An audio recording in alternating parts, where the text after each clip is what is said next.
This is the NE555 Astable Interactive Calculator, which solves timing circuit calculations for the popular 555 timer IC in Astable mode. The calculator has 6 input fields and a drop-down menu for calculation mode.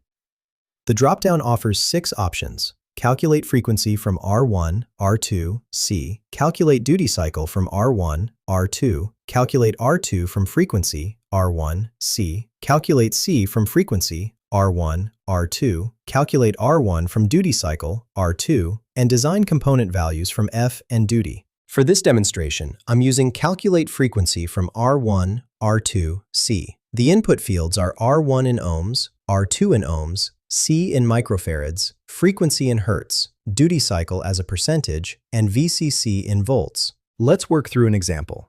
I'll enter R1 equals 10,000 ohms, R2 equals 68,000 ohms, and C equals 0.1 microfarads. After clicking Calculate, the results show frequency equals 98.836 Hz, duty cycle equals 53.42%, phi equals 5,405.4 microseconds, T-low equals 4,712.4 microseconds, and period equals 10,117.8 microseconds. The calculator also displays the component values in convenient units and confirms this is a valid astable configuration. This tool instantly verifies your 555 timer designs. Find the link in the description below.